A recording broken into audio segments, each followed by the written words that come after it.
waxyaabaha cadaabka lagu galo cadaabul qabrigan ka waramaya waxa kamida beenta waxa kamida quraanka laga dheeraado waxa kamida zinada waxa kamida ribada xadiiska Bukhari ku yaala Samurah ibn Jundub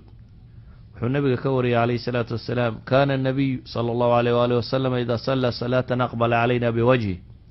nabigu markuu tukada buu yiri intuu nagu soo jeesto